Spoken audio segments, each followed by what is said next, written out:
Eto mga kababayan, dumako tayo sa pangalawa nating topic. Ha? Mukhang ang mga Duterte nagpapaligoy-ligoy pa. Alam niyo yon, yung ginawa nilang style nung panahon ng 2022, mga kababayan, no?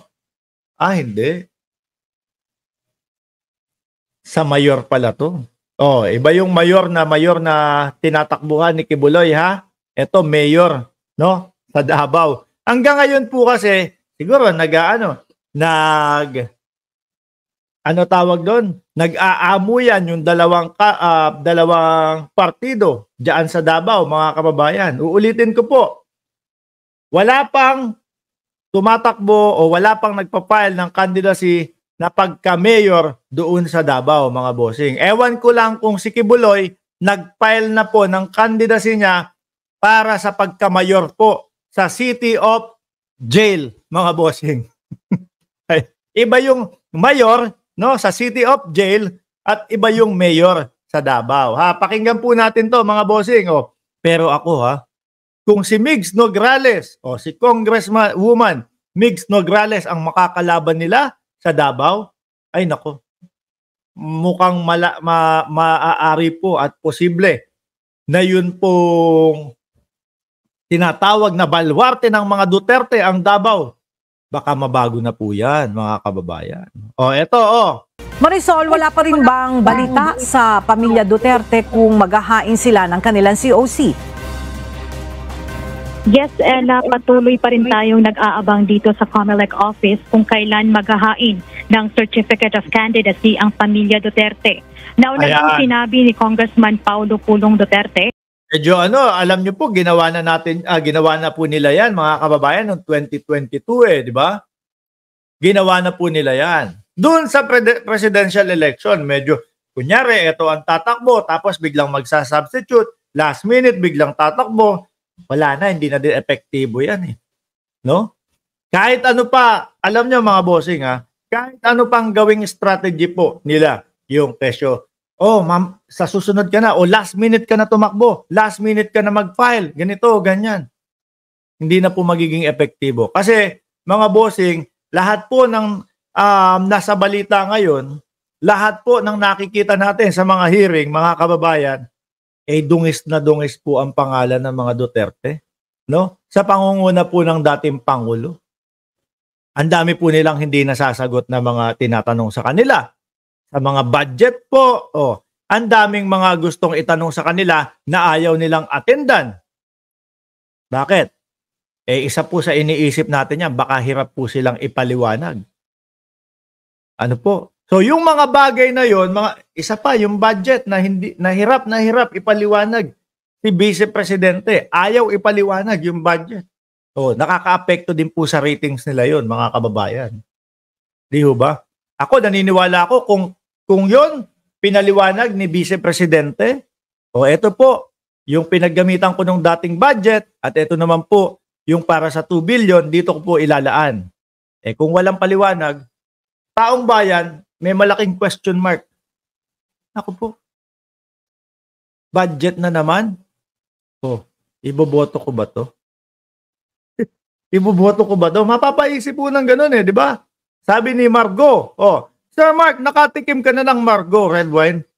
Hindi pa ho Hindi ko pa nakikita yan Pero hahanapin ko mamaya. Baka masarap yung Margo red wine na yan.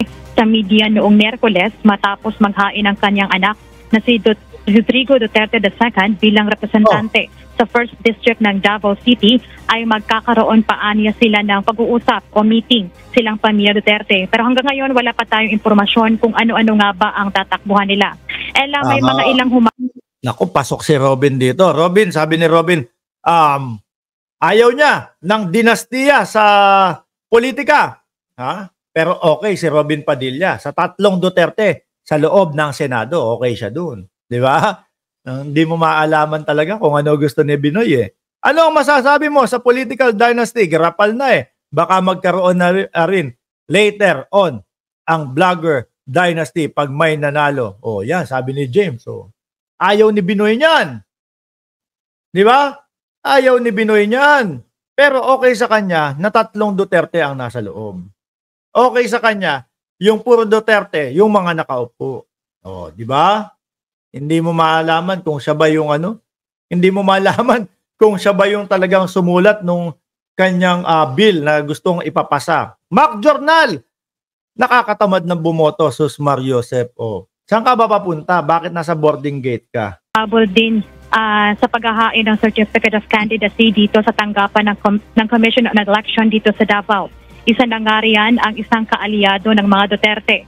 Halos alas 5 na ng hapon kahapon, October 3, nang dumating ang incumbent representative ng District 3 na si Congressman Ungab Isidro upang magpasa ng kanyang kandidatura. Ang Ayan, oh. Tuloy. naturang mambabatas ay tatakbo sa ilalim ng hukbong sa Tawong Lungsod bilang congressman pa rin ng 3rd District. Oh.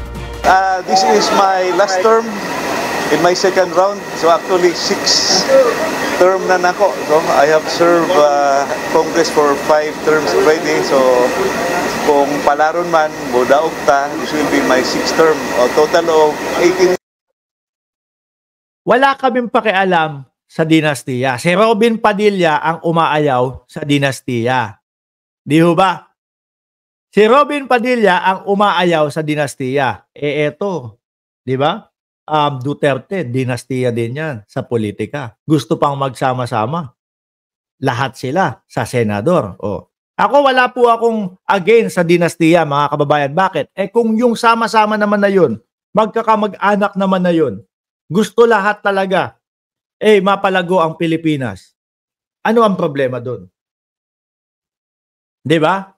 Ano ang problema sa dinastiya kung lahat naman yun gusto mapalago ang Pilipinas?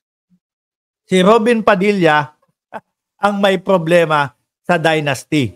Oh, tapos sasabihin niya, okay daw ang 3 Duterte. So yun, mga kababayan, yung pagpapasa ng bill na hindi mo alam kung ano yung bill na ipinapasa mo, tapos against ka pala dun. Oh, di ba? Magulo eh. Years in Congress, medyo dugay-dugay na yun.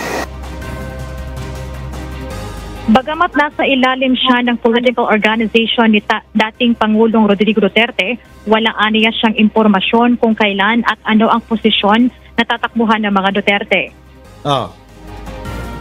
Naghulat pa ko sa final Pero ako, mga kababayan, talagang ramdam ko. Pag natapatan to, lalo na si Baste, pag natapatan ni Migs Nograles to, mga baby girl. Pag natapatan ni Congressman Migs Nograles ito, mga kababayan, malamang sa alamang, tambakan po, mga bossing. Tambakan po, mga kababayan. Biruin mo naman, isa, manginginom. Tapos yung isa, ayun, banat ng banat sa Kongreso. Okay sa kanila, di ba? Si Atty. Migs Nograles, mga kababayan. Kaya nga po, umpisa na po nilang sinisira eh. Kesyo daw, meron daw pong nagpapatakbo kay Migs Nograles. Oh, tapos popondohan daw po si Migs Nograles para pagbagsakin si kung sino man Duterte ang tatakbo doon. Sinisira na ho nila. Pero ang ginawa nila, hindi nila pinangalanan, mga kababayan. Ay, kayo ha. Sabi ni James ulit, humirit ulit. Ang tanong kung sincere talaga sila at the end, self-interest lang nila yan. Problema na ng boboto yan. 'Di ba? Kung sino yung malaman niyang puro interest lang para sa sarili yan. Pero hindi niyo maiaalis, no? Na posible yung dinastiya at yung magkakamag-anak doon isa ang gustong patakbo, isa ang gustong mangyari. Umangat ang Pilipinas. Ganun lang 'yun. Problema niyo na yan kung sino sa tingin ninyo yung hindi sincere sa mga di wag niyo iboto, ganun lang naman 'yun eh. Oh, tuloy. So I think you've read in the news na, no? So it's either the father or the son. And I will support whoever is the final candidate o bukong sa Tawong Lungsod. Basta kayo dyan sa Davao, pumili kayo nung talagang totoo. Hindi yung sasabihin, ang Davao is ang safest city sa buong Southeast Asia. Yung pala may doktora na nangyayari. 2 yung logbook sa mga kapulisan. Isa daw po kumbaga isa doon itatala yung mga totoo, tapos yung isusumite yung mga sinala na. Ayon po yan kay General Torre, mga kababayan, na siya po mismo ay nandoon na destino po sa Davao, mga kababayan.